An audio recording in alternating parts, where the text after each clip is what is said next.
All right, and welcome to the Creative Academy. I'm here with Crystal and Donna, and I, of course, am Eileen Cook. And we are here to do a blue pencil session. So, for people who aren't aware, blue pencil is a chance to get some feedback on your work, both what's working really well and maybe some areas that you might want to clarify or work on.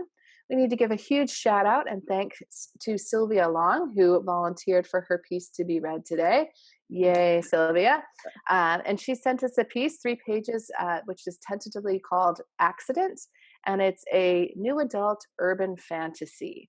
So what we're going to do is we're going to sort of talk about what worked for us on these 3 pages, things that we might have bumped on, and give that feedback back to Sylvie. She should know that some of this she might be like, yes, and other parts of the feedback she might be like, oh, hell to the no, and that is actually both okay. And even the three of us, we don't know, but we'll find out, may agree or disagree, which I think is a great example of understanding that feedback is pretty darn subjective. So I think what might be interesting is to actually start us off with the opening. So these are the opening pages. Would be chapter 1, is what Sylvia has indicated. And I'm going to read just the opening line for people. It was my head slamming against the passenger window that woke me. And I'm curious, Donna and Crystal, did that work for you as an opening line? It for me it totally worked, and yes, and it took me right to that place that I've heard at conferences over and over again. Never start your story with a character waking up, ever. And I love that she starts with a character waking up, and it totally worked for me, because I guess the other side of that never start with waking up is there's never action when you're waking up. There's a lot of action here, so it worked for me. Yeah. How about you, Crystal? I liked it as well, actually, and just I think on its own, but chased by the couple of lines that it is, it just goes on to everything stilled and the whir of an engine sputtered and died. I chased the hazy memory of grinding metal. Sorry, I think it's that juxtaposition of like it's your head slamming into a window that's waking you up.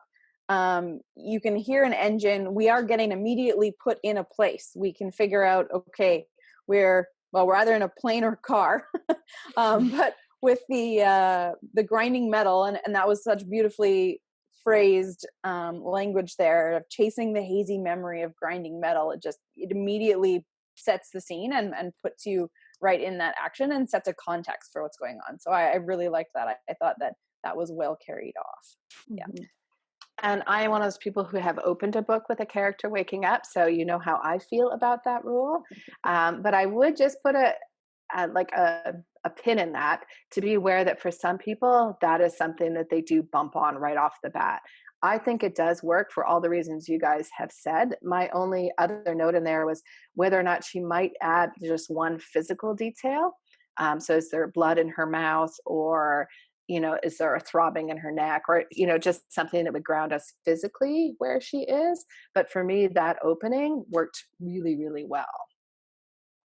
As we kind of go down, one of the things that I highlighted is something that I really quite liked is she has some descriptions, and she sort of talks about this peekaboo view of the ocean, colored pink by the light of dawn.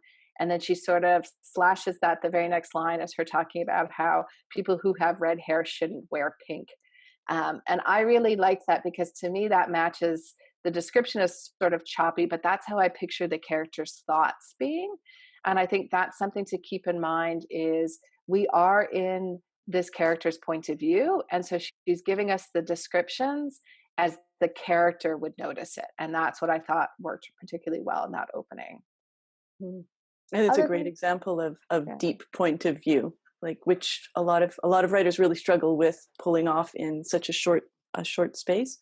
I think she did a great job with that.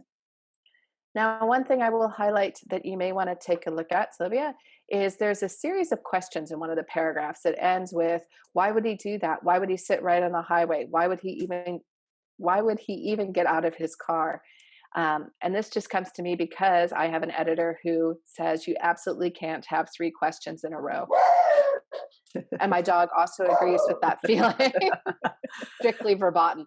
And of course, there is no such thing as a rule that you can't have 3 questions in a row. As much as it is, the reader trips on those because they're waiting to see if they're going to get answered. So for me, whenever I see in my own manuscripts where I have 3 questions in a row, I will often change one of them to a statement. So, why would he do that? Why would he sit right on the highway? Why would he even get out of his car? I might change one of those lines to, why would he do that? He's just sitting right on the highway. Why did he even get out of his car? Like just one thing, so it's not a set of 3 in a row. Anything else you guys noticed in that first page? And I guess one of my questions to you is, how old did you think the characters were? Hmm. Crystal, you have an opinion there? It's interesting trying to place the characters in age, because the internal language, like the narration language, like a gray lump accosted my peripheral vision. That's not language that a child would use. It's pretty advanced vocabulary. But you've got a kid in the back of a car who's been in an accident, so it's kind of, it is hard to place for sure. Yeah. It's an interesting thing, is I don't have a clear picture of, are these little people or bigger people, other than the language being used to describe them would indicate that they're older. But yeah, definitely hard to place. Yeah, I have nothing. I'm the same. The language suggests that to me that they're probably, late high school, but I'm not sure of that. So Yeah, And I think that's one of the, oh, sorry, I was gonna say, I think one of the challenges is, and I think we all know this from doing our own stuff, is you're trying to pack so much up. Like we're looking at one page at this point. We haven't even gotten to page 2 and 3 yet. And so I can feel Sylvia or any writer being like, how much do I have to fit into this one page? But just to be aware, for some reason in my head, they were younger. They were more like junior high age. And in fact, my initial comment was, I think they're speaking too old for their age. And I don't know what it was that made me so convinced that they were younger, other than for my own mind, there was just a little bit. So one of the things I'll talk a lot about it is sort of clarity, and what can you do to make things more clear, or consistent. So in relation to that, I'm flagging at the very end of the first page, the dad turns around and says, basically, are you both okay? And the character says, my head hurts, I hit the window. He replies, is it broken? No. So the is it broken, is he talking about the head or the window? I'm pretty sure he's talking about the window. Like that's what would make, like, is your head broken? Seems like a very weird thing to ask somebody. So I'm almost certain that he's talking about the window, but then I bumped on that because how would he not know if the window was broken or not? Like he's just directly in front of her in the car. I would think he would be able to see that it was broken or not. Yeah, and one more note on consistency. For me, I immediately pictured her in the front seat of the car, because it says that her head slammed against the passenger window, and I was picturing like a crash like that. And then later it goes on to say that my dad groaned. He sat behind the steering wheel and I sat in the back seat behind him. So then it was this shift of like, okay, wait, that's a totally different configuration. She's not in the front seat.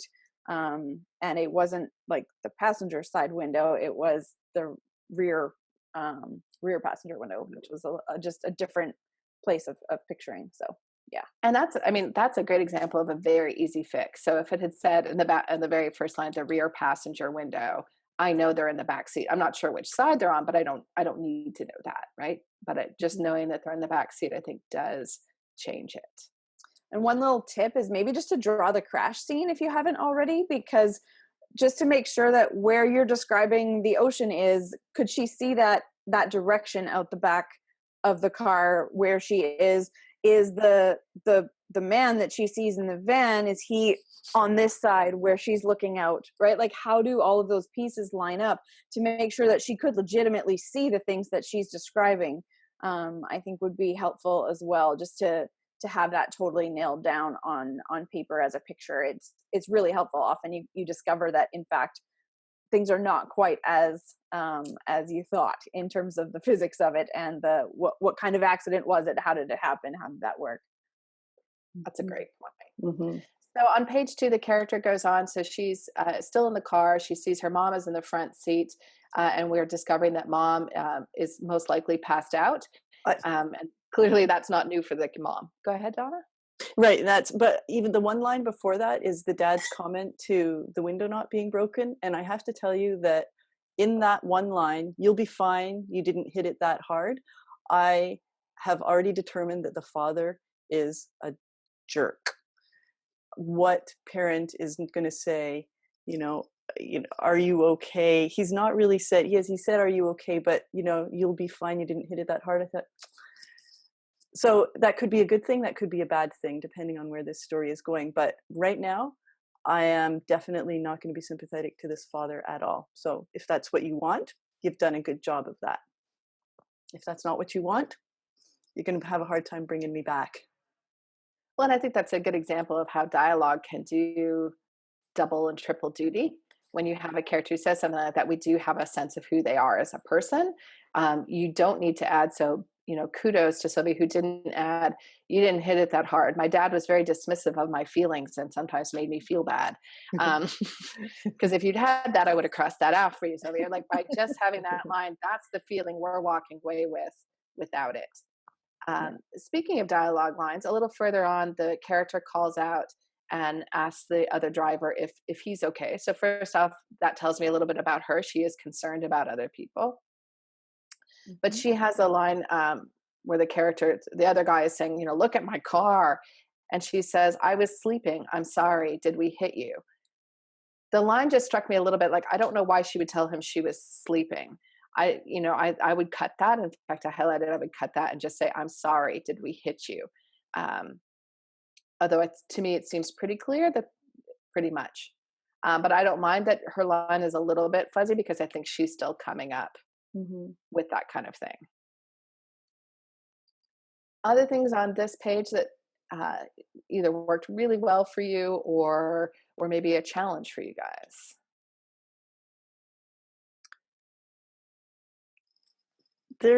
And I'm not a twin.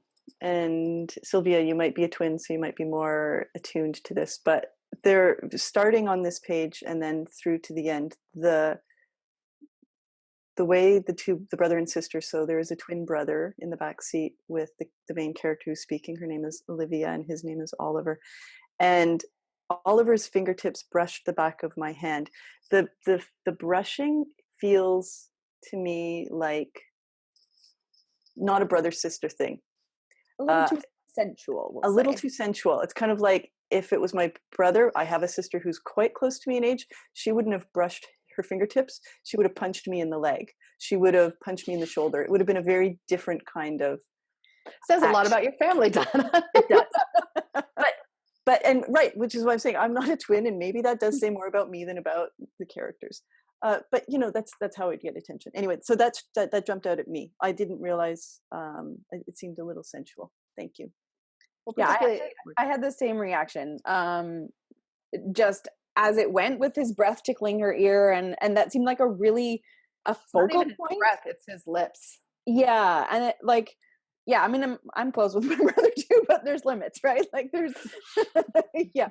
So it did feel like when I found out he was her brother, I was like, oh, okay, well, that's either a very specific direction things are headed, or just a focus on trying to use all the senses and to make it, really feel realistic. But at the same time, it did feel like it just may not be communicating what you wanted to communicate in that particular setting. Mm-hmm. Or it might be for those of us who grew up reading Children in the Attic and Yeah. Flowers in the Attic and all those Yeah. BC Readers books. But to be aware, it does have a hint of that.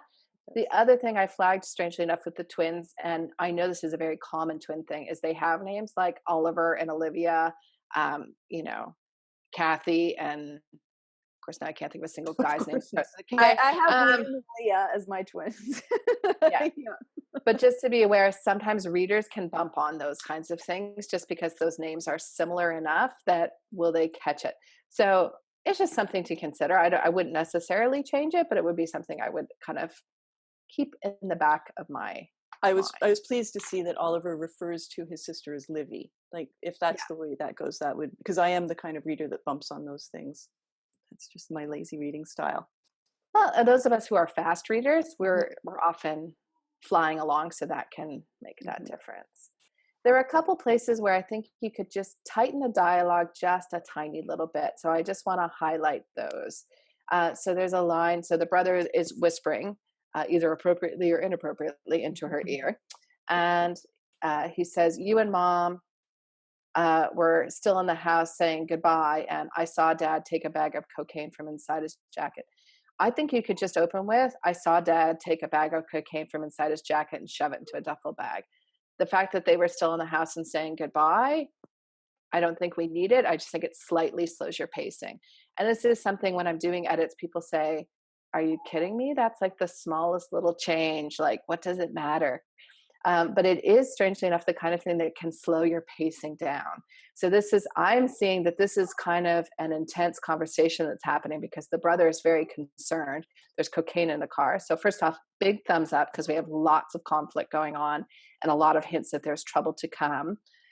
So I like that part a lot. So bogging down in some of the details about saying goodbye and where she was in the house with the mom. What's important is you didn't see this, which is clear. Why she didn't see that, whether that was because they were in the house saying goodbye or because they were, involved in a conversation, doesn't actually matter. Here's the thing you need to know, sister. Dad's got a bag of cocaine in this car. mhm. That's the really critical thing. And then actually just a next line down, which is in narration, actually. Um, she visualizes the miniature Ziploc of powder mom liked to have with her at parties and shrugged one shoulder in a so what gesture. And then there's the line, cocaine wasn't unusual. I actually don't think don't need the cocaine wasn't unusual, because the so what gesture tells me that this is something that these two are used to, that their parents are frequent users. Which again, on the upside of all this, I love that conflict, that you have these twins who are better behaved than Mhm, their parents are. mhm. Other things here on page 3, we're kind of coming to the end of it. I highlighted the word Olive, the line of dialogue that Oliver had, which is, "I don't want either of us implicated." Um, and then the explanation that they both had just turned 18. So if there's cocaine in the car, they could be in some way held responsible or arrested, I assume. And the cops are right there. Like the sirens are right there ready to do something, ready to arrive. Um, I don't know. I'm thinking implicated seems like you've just dropped out of a deep point of view, unless Oliver is got a, unless he's pretty academic, I guess. So that word jumped out at me. And I had highlighted that same section actually just as a suggestion to maybe put it in the dialogue instead of telling us in the narration. So, instead of we'd celebrated our shared 18th birthday last Friday, saying, Livy, we're 18 now. Like we could go to jail if it looks like it's ours. Something that, eliminates the word implicated, unless he is like studying to be a lawyer or something. Mhm. And also puts the information in a way that is like, this, you're not thinking about it in the right context, but this matters. It gets it in there without it being told to us. So yeah, I would say the choice of using implicated really depends on your character and who you want. Like whether or not this is a character who would say, "We're screwed. Don't you get it?" Like, Mhm. duh, 18? What do you think that's gonna mean? And then also again, and this depends on where you're going with these pages. And of course, we're 3 pages in, so we don't know yet.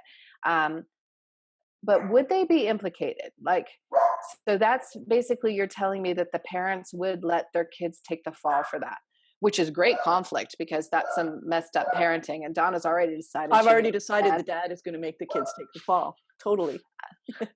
And that becomes an interesting debate in and of itself. But just to be aware that normally, at least my assumption is, if the In police your pull you family. over, in my family, if the police pulled us over, um, and obviously the parents, like the dad was slurring his words, mom was probably passed out.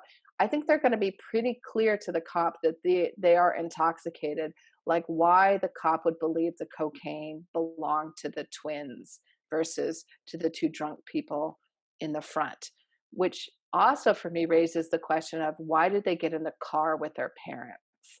Um, they are 18. Could they have driven? Is there, and again, I always feel right now I put my writer hat on and I feel Sylvia being like, it's 3 pages. How much do you want me to get in? But it is a question that would come into my head that I at some point would want to have an answer for about why they chose to get into the car with these people. Mm-hmm. Which is an interesting thing because I've got kids who are 17 and 22, uh, and I was a kid who got into cars. Not that my kids don't get in with drunk parents, but I drive older kids, right? And so it's an interesting thing where we Eileen and I had different reactions to that one as well. An assumption that they have a driver's license. I wouldn't assume that growing up where I grew up. So And anyway. my question was, what are you doing at a party with your parents? Like if they party that hard and you're not into that scene and you're 18, like what are y'all doing there? It was just an interesting, like there's got to be a story behind that, especially if it was, it's dawn, they've been all night. Yeah, it's an interesting context. Like there's got to be something behind that. So yeah, which was good. I just, as a real positive kind of wrapping up spot, There's lots of I have a lot of questions that I would Yeah. like answers to, which means I would totally be wanting to keep reading and finding out what the heck is going on here. Like there's just unpacking all of the issues and bits and pieces and potential sources of conflict is quite fascinating. There's a whole wealth of material to work with there. So I think that was really well done in terms of really flagging interest and just sucking us into wanting to know what's going on. Mm-hmm. Yeah, I would say people who come to my happy hour sessions know that I'm always hitting people up that mystery is good, confusion is bad. And I think there are a lot of hints of mystery in here. Like, why are they at this party with their parents? What's the relationship with the parents? What's the relationship between these two siblings?